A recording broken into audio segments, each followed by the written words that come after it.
Now tall, the economic situation in Germany after World War I and the Treaty of Versailles led to the mass implementation of Hitler's policies. They started by killing children first, and a little later, they began killing adults. It is not surprising that nurses in the Nazi era were involved in all of this. Propaganda was everywhere, talking about killing people considered lives unworthy of living. Useless eaters was the term they used. Nurses held the children while they were killed. They administered drug overdoses. They placed children on balconies to die from hypothermia. The nurses were the ones who denied them food, so that the children would die of starvation. After the end of World War I in 1918, Germany went through severe economic hardships, and the nation saw the rise of different political factions and ideologies. One group that emerged was Adolf Hitler and his National Socialist Party.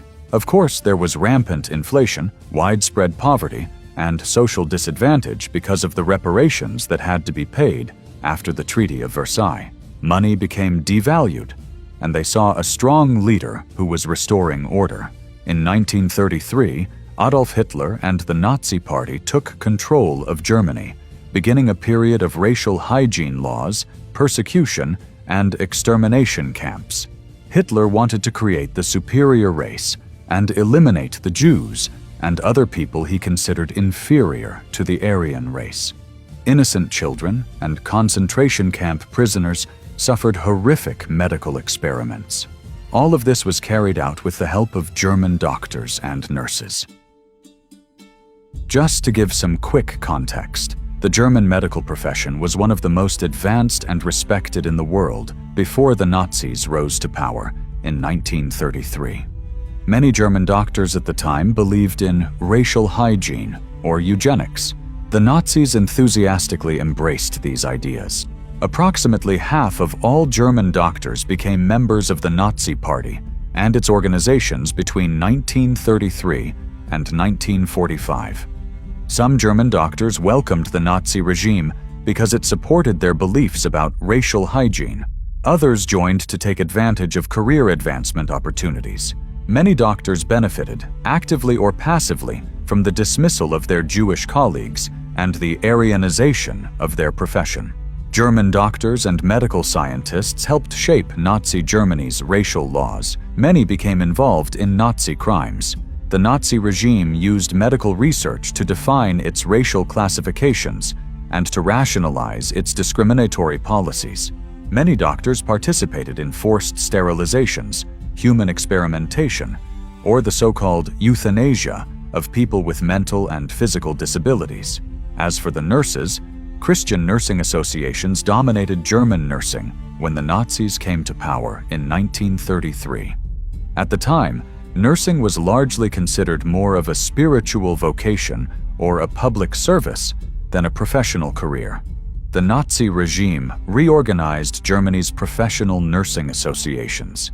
It banned Jewish nurses and restricted membership to politically reliable Aryans. Nazi propaganda promoted the idea that nursing was a patriotic service to the state. Nazi nursing associations encouraged values of militaristic duty and obedience. Nursing schools began indoctrinating students with Nazi ideology through lessons on race and eugenics. Many nurses who did not necessarily support the Nazi regime still implemented its discriminatory and murderous policies in the course of their daily work. Engaging with patients more frequently and directly than doctors, nurses were often the ones who actually carried out the regime's medical policies. Nurses played a central role in the regime's euthanasia program. Under the program, approximately 250,000 children and adults with mental and physical disabilities were murdered. They were killed by starvation, lethal injection, or gassing. The foundation of Hitler's racial hygiene plan was a concept called eugenics, which is the pseudoscience of developing a superior race. Before Hitler came to power, the theory of eugenics was something that many countries had adopted.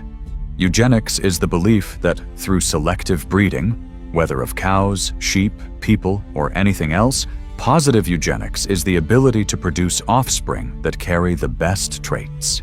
This theory of eugenics, that people should be allowed to reproduce for the benefit of the human race, and those who were not fit and healthy should not have children, caught on in England, the United States, Japan, and Scandinavia.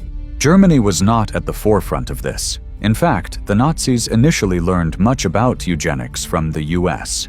Some of these eugenic health policies were developed in the United States in the late 19th and early 20th centuries. These US policies were emulated by Germany and incorporated into the governing philosophy of applied biology. There were laws on the books in Virginia that stated people could be sterilized. The Nazis took their 1933 sterilization law and copied it from the US law. In fact, there was a time when letters appeared in US newspapers saying, "Look, the Nazis are ahead of us, we need to catch up." So, of course, when Hitler came along with his racial theories, he realized that this eugenics idea was a great fit, and he manipulated it to align with his racial theories, mixing in Jews, Roma, Gypsies, and all others who were considered racially inferior. All of this would lead to a terrible era in world history called the Holocaust, a period of persecution and mass murder.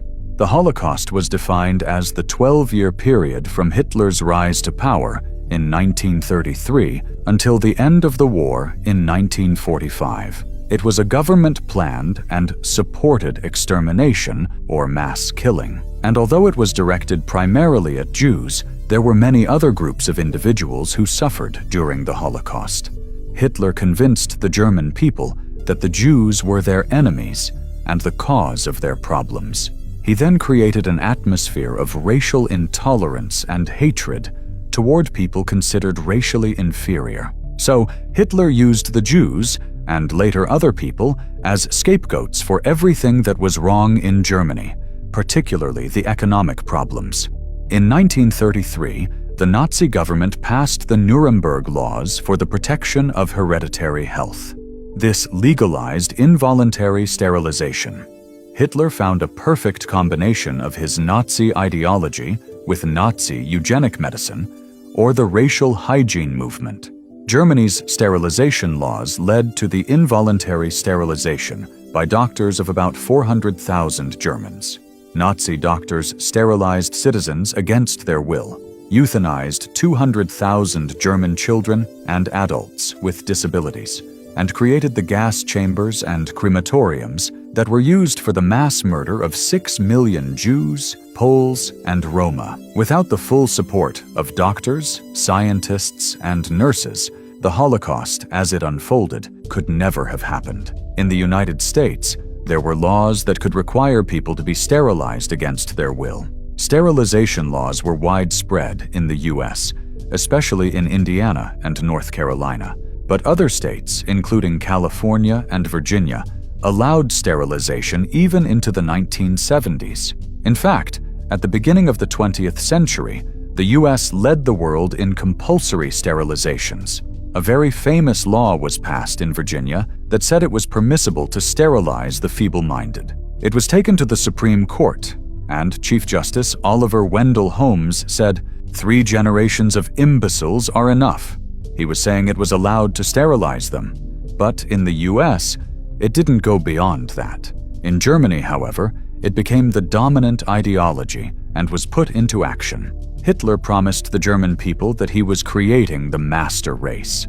I think the master race would be the Nazis' vision of a strong, blonde, blue-eyed, healthy person without genetic defects and purely Aryan. In the 1920s and 1930s, Germany's medical community was considered the best in the world.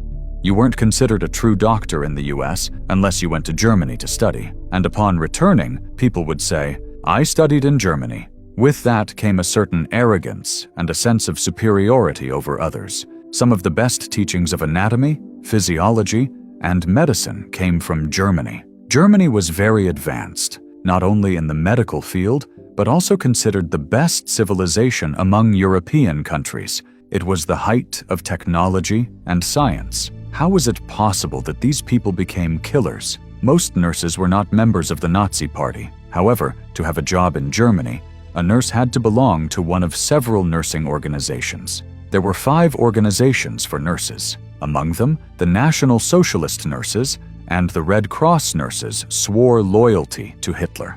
In addition, the Protestant Nurses Organization said it welcomes National Socialism with an open heart. Surprisingly, more doctors, in percentage terms, joined the Nazi Party than the general population, and doctors were very attracted to the idea that they could use their science to improve the human race. Many doctors and nurses enthusiastically supported the Nazi regime and were involved in every aspect of the Holocaust.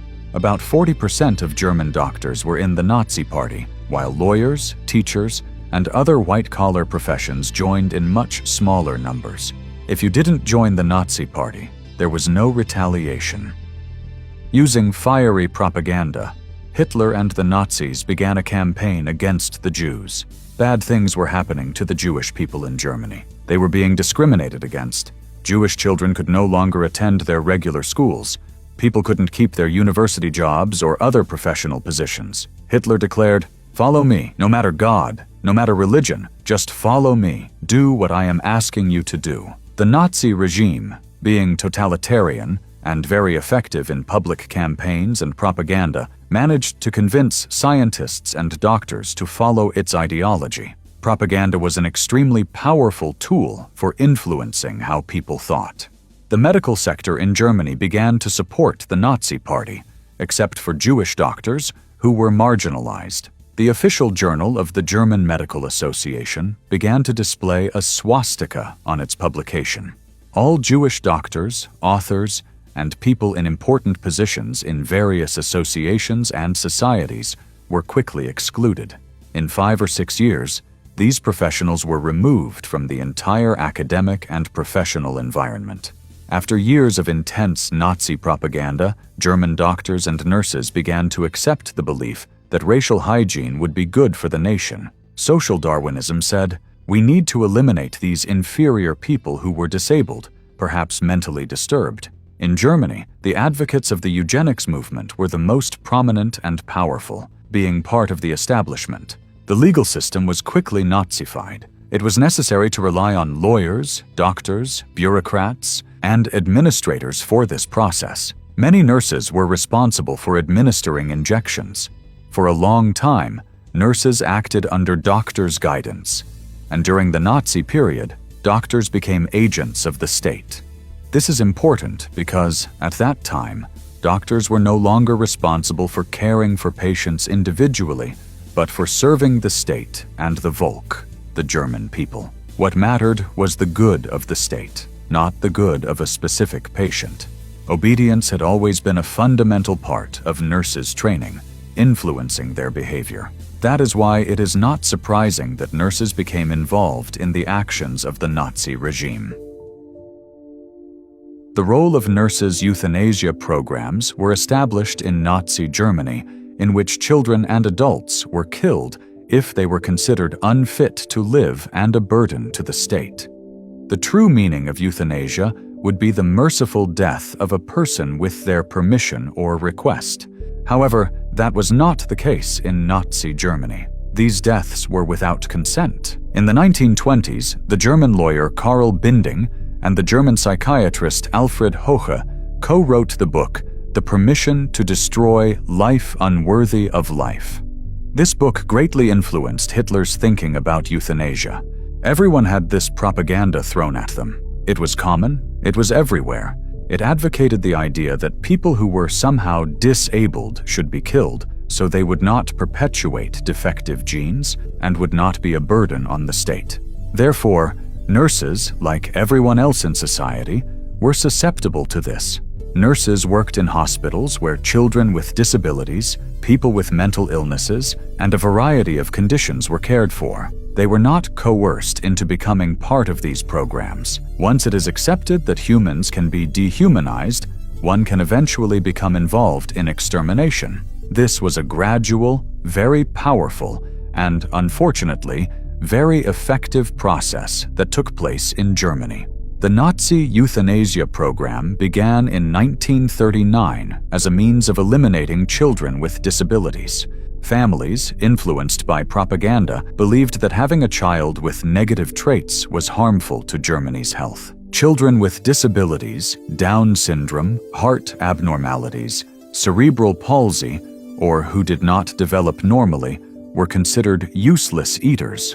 Public health nurses went to families, promising that by handing over their children, they would receive the best care. Many families, believing this, handed over their children. Nurses were involved in the killing of these children, administering overdoses or exposing them to conditions that contributed to their deaths. The propaganda around the idea of killing people for the good of the state was deep, with children even doing exercises in their school books about the cost of caring for people with disabilities. Midwives and doctors were required by German law to report any baby born with a birth defect, and the baby would be placed in an institution. Midwives were paid for each reported birth. Midwives were licensed and had to go through a training period similar to nursing, and many were independent practitioners. Not long after a child was placed in a home, he or she would be moved to another, more distant institution without the consent or approval of the parents most of the time. The nurses and midwives involved in carrying out the euthanasia program did not necessarily share the ideology, but they carried out the program. Euthanasia, in this context, was a euphemism for murder, since these were not terminal patients, but children with disabilities or intellectual retardation who were taken and murdered. The notion in Germany that public health was more important than the health of the individual thus justified, consequently, the removal of a sick element as something beneficial. In September 1939, a decision was made to develop an adult euthanasia program in psychiatric facilities. Hitler chose the date to coincide with Germany's invasion of Poland. To expand it to include adults, the only way to make this acceptable was to say that we needed those hospital beds for the wounded of war. Why should the state pay to keep completely incapacitated people alive when our young sent to the front need to come home and receive care? The name of this killing organization was T4. Eventually, 6 killing centers were established. Medical teams were ordered to fill out questionnaires to assess whether their patients should live or die. Patients were placed in gas chambers that looked like showers. Then, lethal carbon monoxide was pumped into the chambers, killing the patients.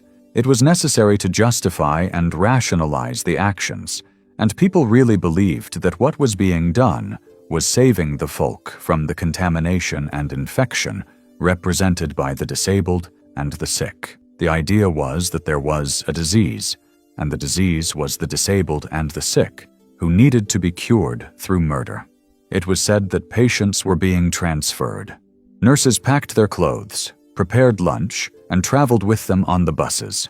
The hospitals had special driveways built so that buses could pass and patients be unloaded without being seen by the community. However, communities near these hospitals quickly realized what was happening. The buses were easily identifiable, painted gray with covered windows. When they arrived, it didn't take long before a pungent smoke began to rise from the chimneys of the hospitals. Each hospital had a department dedicated to writing condolence letters to families.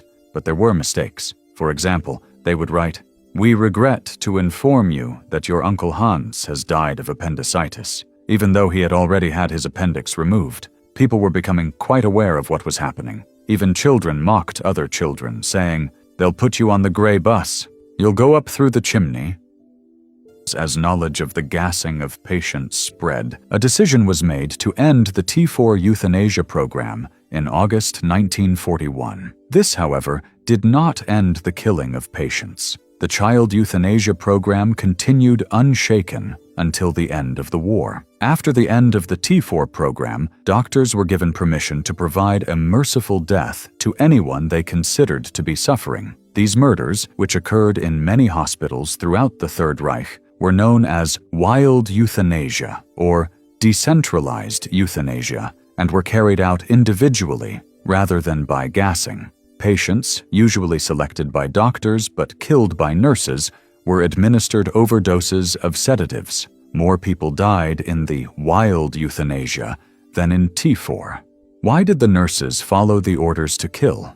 The doctors were the ones who signed the certificates determining whether a child should live or die. However, the nurses carried out the killings. The doctors did not necessarily commit the murders themselves. They dictated who should die, but the nurses performed the killings. There are episodes where nurses decided to take matters into their own hands and kill the patients because they knew they would die anyway, with the justification that he was suffering, so I'll do it now. He's going to die anyway, so I might as well make it faster. A quote from one of the nurses describes, "How lovingly we held them in our arms as we made them drink this medicine. We didn't want them to suffer more than necessary." These words were said while they were killing the patients. More than 70 years later, the question of how German nurses became involved in these murders still intrigues historians. It is a multifaceted phenomenon. At first, nurses might be asked to hold a patient while someone else gave an injection, and they could tell themselves, "It's not me who's taking any action here." From there, it was a shorter step to, "Well, you do the injection." For some nurses, it was easy to fall into the trap of thinking this was the right thing to do. The whole issue is interesting because there is a line, as a nurse, that is crossed. At that time, nurses were very subservient and obedient, doing everything the doctor said because they felt they had to obey or feared the consequences. Similar to obedience to doctors, nurses were also trained to be obedient to senior nurses, who sometimes also ordered killings. Nurses were involved in the murders, whether through active or passive means, leaving patients to starve or exposing them to dangers where they would catch pneumonia and other diseases and die. Polish Jews, as we know, were gathered into ghettos and later transferred to other institutions for medical experiments. A decision was made by the Nazis in January 1942 at the Wannsee Conference to proceed with the final solution and transfer the Jews to extermination camps. There were 4 camps created specifically as extermination camps: Belzec, Chelmno, Treblinka, and Sobibor. There were 2 additional concentration camps that developed an extermination section. These were Majdanek and Auschwitz. Some skilled workers were kept alive to work in the camps. The infrastructure, know-how, and personnel from the 6 T4 centers were transferred to Belzec, Sobibor, and Treblinka, and became the first gas chambers. And then, some of the same doctors and nurses who had been involved in the euthanasia program dismantled the gas chambers and reassembled them in eastern Poland, in the concentration camps, where the doctors performed selections on the ramps and supervised the gassings and killings. Therefore, the doctors were involved in all aspects. Ravensbrück, located in Germany, was a camp for women. Most of the women were Polish. There were some Jewish women there, but the majority were dissidents or women who caused trouble for the Nazis when they occupied Poland. Ravensbrück was located near one of Germany's largest and most important hospitals, where much research was being carried out.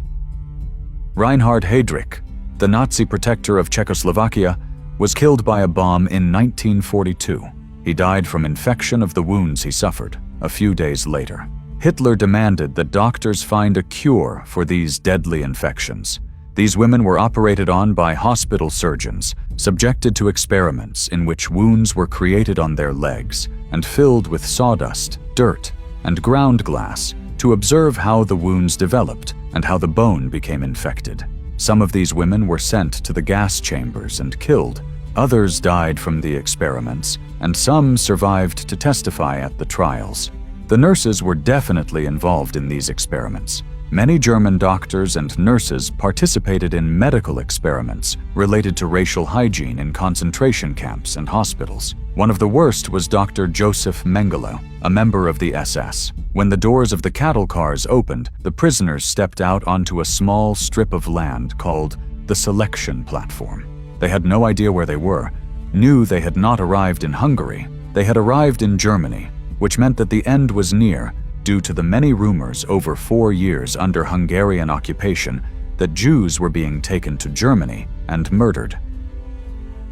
Eva Moses Kor is a survivor of the notorious Auschwitz, where she and her twin sister, Miriam, suffered under Dr. Josef Mengele. and his twin experiments. The family consisted of 4 children and the parents. The mother firmly held the hands of her youngest daughters, Eva and Miriam, hoping to protect them amid the chaos. Everything was happening very fast. On the selection platform, in less than 10 minutes, their father and 2 older sisters disappeared into the crowd, and they would never see them again. While the mother kept her daughters close, a Nazi came running, shouting in German, "Twins! Twins!" They didn't know where they were and had no idea what that meant. The 3 were extremely distressed, confused, and exhausted. The Nazi noticed Eva and Miriam because they were dressed identically and looked very much alike. So he approached and asked the mother if they were twins. Not knowing what to answer, the mother asked if that was a good thing. The Nazi nodded, and she confirmed that they were twins. Immediately, another Nazi appeared and pulled the mother in one direction and the girls in another. When Eva and Miriam looked back, they saw their mother's arms outstretched in despair as she was dragged away. There was no time to say goodbye. That was the last time they saw her. All of this happened in about 30 minutes. Now Miriam and Eva were alone, not knowing what the future held for them, simply because they were Jewish, something they still didn't understand why it was considered a crime. They were lined up for registration and then for tattooing. When it was Eva's turn, she tried to resist as much as she could, but she was only a 10-year-old child. 4 people, 2 prisoners and 2 Nazis, held her down. She was pinned to a bench while they heated a device that looked like a pen with a needle at the tip. When the needle was very hot, they dipped it in ink and engraved on her left arm the tattoo, a 7063. The twins were housed in barracks according to age and gender. Eva and Miriam became part of a group of small girls in Auschwitz, ranging in age from 2 to 16 years old, who were all housed together. After the daily roll call, they returned to the barrack for the daily inspection by Dr. Mengele. He always appeared immaculate, with his gleaming uniform, shiny black boots, white gloves, and a stick in his hand. He counted them one by one, observing closely.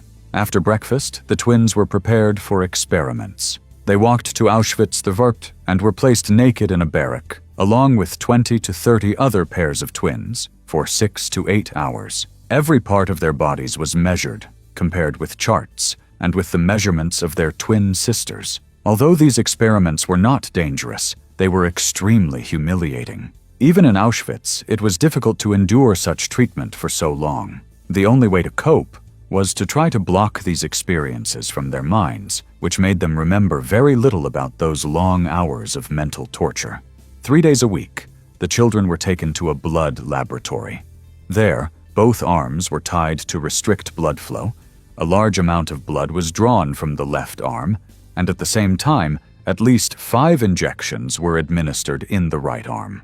The contents of these injections were unknown at the time and remain unknown.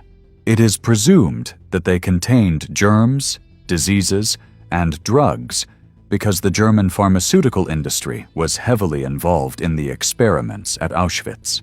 After one of these injections, there was an episode of high fever. The rumor in the camp was that anyone taken to the hospital never came back, so the idea of going to the hospital was feared.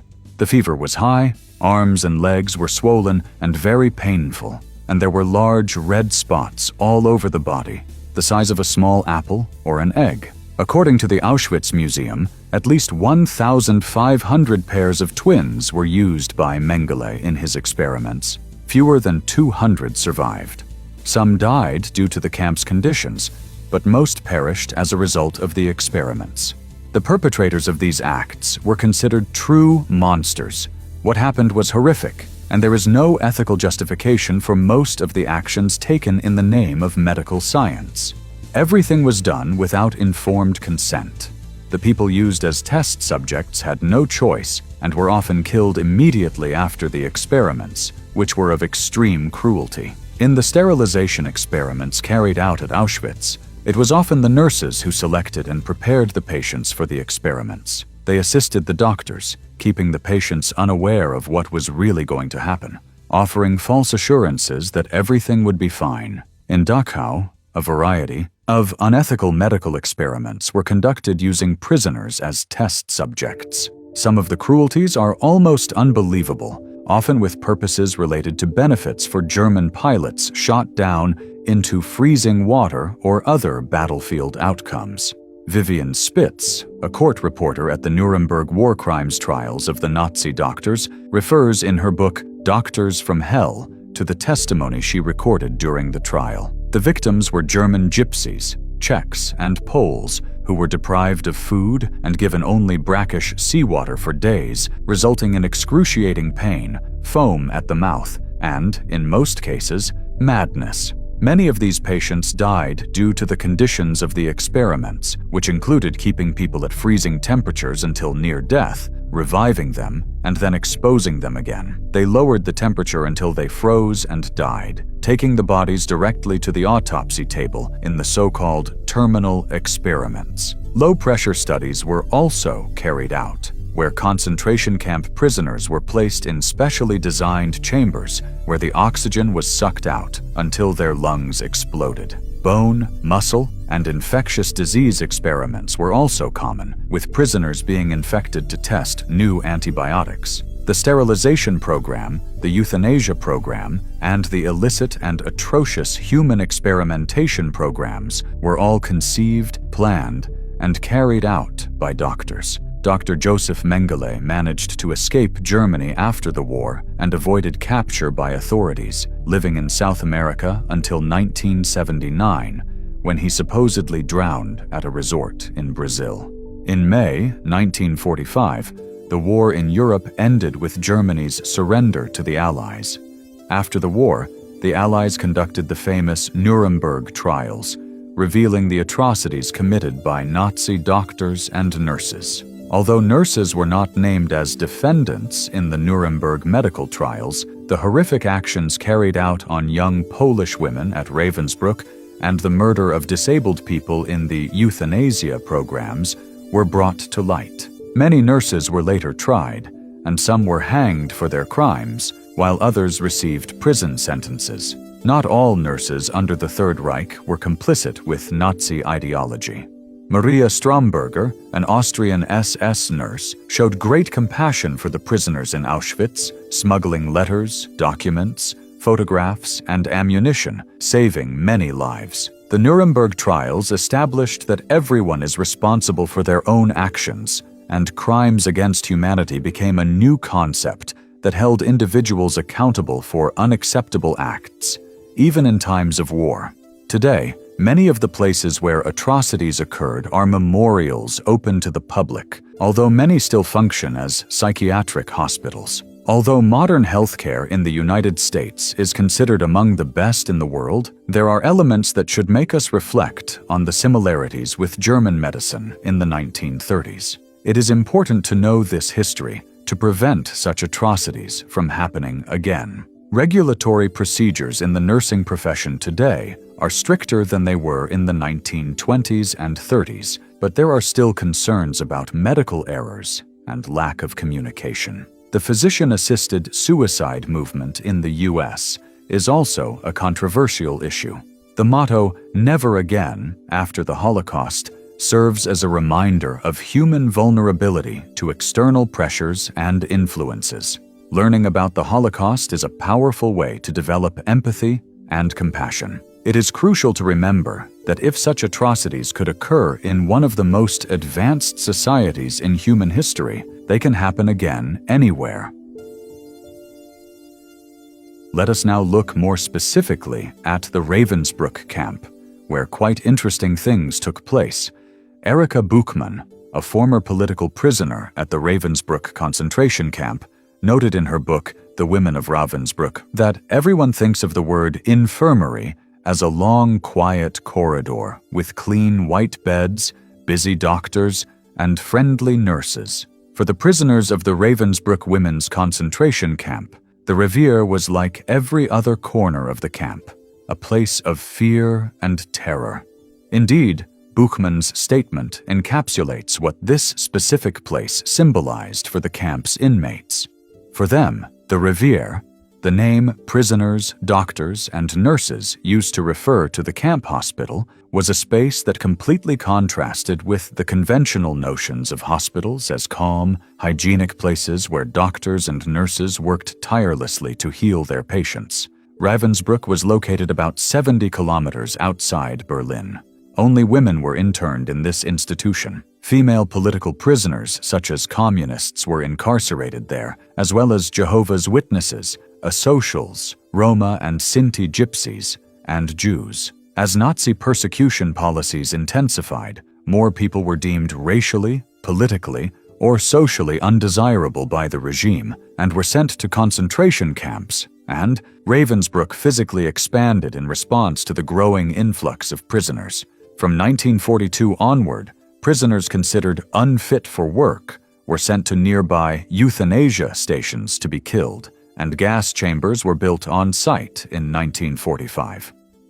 Doctors and at least one nurse took part in selecting prisoners to be gassed.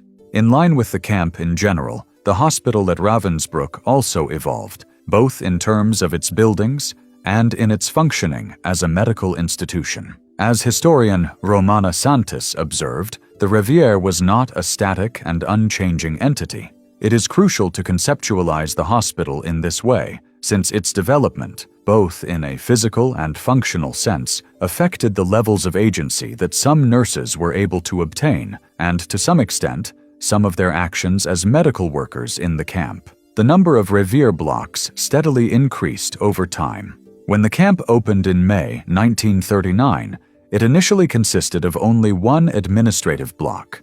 In 1942, a surgery room was added, and 2 new hospital blocks were opened in 1943. These developments were due to the increase in the number of prisoners requiring treatment. Herta Oberhäuser, a doctor who worked at Ravensbrück, commented that the hospital was constantly being expanded as the number of patients increased. By 1944, the need for even more hospital buildings was so acute that 7 more existing barrack blocks were converted into infirmary blocks. The final phase of the Revier's development occurred in 1945 with the addition of a maternity block. By the end of the war, there were 11 main Revier blocks, with different wards and rooms within those blocks. The provision of medical care at Ravensbrück also changed over the course of its existence. In the early years, some treatment was administered to prisoners in the camp, and doctors were employed to provide such care and to help contain epidemics such as typhus. However, as time went on, medical treatment at Ravensbrück generally deteriorated. Conventional medical practice was replaced by the perpetration of medical atrocities. From 1943 onward, lethal injections were administered to prisoners by doctors and nurses. Human experiments also took place in the camp during and after 1942, conducted without the consent of those operated on. Some of the nurses at Ravensbrück assisted in various aspects of these experiments, particularly in preparing patients to be experimented on. For example, Jadwiga Dzido, a Polish political prisoner who was operated on, commented that a German nurse shaved her legs and gave her something to drink before she was subjected to the experiments. From 1941 onward, the chief doctor used prisoner nurses and doctors in the Revier due to the shortage of state-employed nurses and doctors. The medical and nursing staff at Ravensbrück also changed frequently. They generally worked at the camp for 1 or 2 years.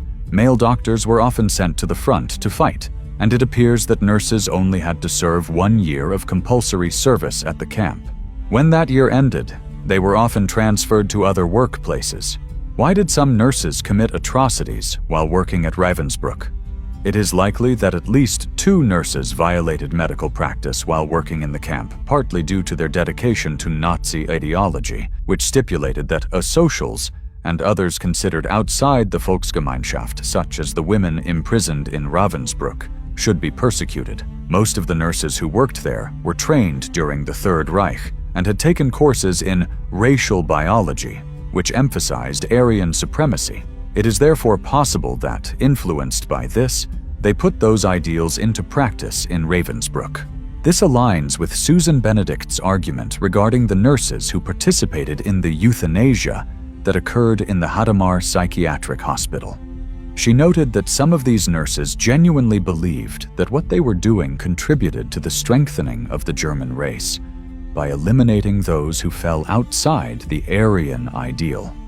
One nurse who committed atrocities at Ravensbrück, partly due to her dedication to these ideals, was Elizabeth Marshall, the Oberschwester head nurse at Ravensbrück between 1943 and 1945. During the proceedings of the first Ravensbrück trial, it became evident that Marshall had selected prisoners to be gassed, assisted in the human experiments conducted at Ravensbrück by injecting morphine into the victims, and had deliberately withheld Red Cross food parcels from sick prisoners. Marshall's decision to withhold those parcels illustrates her determination to exercise cruelty whenever the opportunity arose. This was an action that could have been avoided, yet Marshall used her position as Oberschwester in the camp to behave in an unnecessarily cruel manner. Marshall joined the Nazi Party in 1931. Caution must be taken not to equate party membership alone with dedication to Nazi ideology, even if, as in Marshall's case, the individual joined before the Third Reich came to power, indicating that her decision to join may not have been for opportunistic career reasons. However, a statement by Sylvia Salvesen, a former Norwegian political prisoner at Ravensbrück who helped distribute medicine and dressings in the Revier, indicates Marshall's commitment to Nazi ideology. In her memoir, Forgive But Do Not Forget, published in 1958, Salvesen noted that, to her, Marshall, Germany was everything, and Hitler was the Führer who would make Germany the ruler of the world. Marshall may therefore have been genuinely committed to the notion of Aryan German supremacy and the persecution of those who did not conform to that ideal. This commitment likely influenced her behavior toward prisoners in Ravensbrück. Indeed, Erika Buchmann observed that Elizabeth Marshall was particularly cruel to the foreigners among us, indicating that she treated non-German prisoners more harshly. Lisbeth Krzakluk was another nurse who joined the Nazi Party relatively early in 1928. Krzakluk also violated traditional conceptions of nurses as striving to do their best to aid patients' health by giving lethal injections to mentally ill prisoners. Like Marshall, Krzakluk also treated non-German prisoners with particular contempt. Jacqueline Prat, a French prisoner in Ravensbrück, commented that Krzakluk said that French women could die and that she called us filthy pigs, dirty French women. It is highly probable that Krzakluk, along with Marshall, committed atrocities in Ravensbrück as a result of her dedication to the National Socialist cause. But these are only two examples, and dedication to Nazi ideology does not fully explain the cruel behavior of most nurses at Ravensbrück. Furthermore, not all nurses who were trained during the Third Reich and later worked in Ravensbrück embodied the Nazi ideals they had been taught. Gerda Schroeder was one such nurse. She made efforts to help prisoners in Ravensbrück despite all her training that would have taught her that they were racially and politically undesirable. Keith Mant, a British forensic pathologist who gathered evidence on the medical conditions in Ravensbrück for the Ravensbrück trials, observed that she, Schroeder, according to all nationalities in the camp, behaved at all times as a nurse should, and often risked her own safety to help patients. Salvesen recalled that Schroeder stole medicine for the prisoners and gave our comrades injections of sugar or grape juice or other things that helped us. Although the administration of grape juice by injection is not, and has never been, a conventional nursing practice, it is likely that this nurse was trying to provide nutrition to the malnourished inmates. Schroeder, in a way, managed to achieve her goal of helping the prisoners. Salvesen observed that it is impossible to say how many hundreds owe their lives to her. Nurse Erna Boomer also apparently made efforts to help prisoners in the camp, although no survivor testimony confirms this. Boomer recalled in an examination conducted as part of the fourth Hamburg-Ravensbrück trial that she was sent away from Ravensbrück in October 1944 because she had smuggled letters from a Polish prisoner doctor to another camp.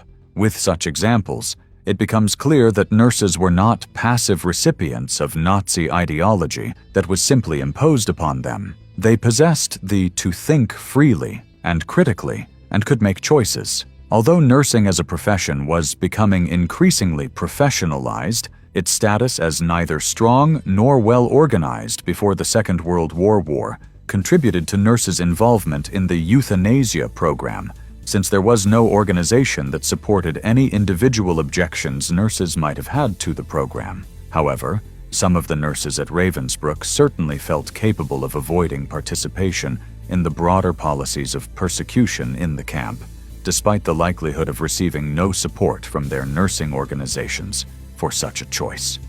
To fully elucidate why the nurses who perpetrated atrocities at Ravensbrück did so, we need to look more closely at the specific context of the camp, rather than invoking general statements such as those produced by the aforementioned scholars, which do not explain the particular circumstances of individuals.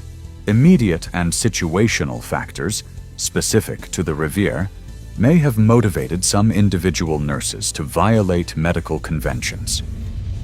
Help us keep this project alive here on YouTube by subscribing to the channel. Thanks for watching, God bless you all, and see you soon.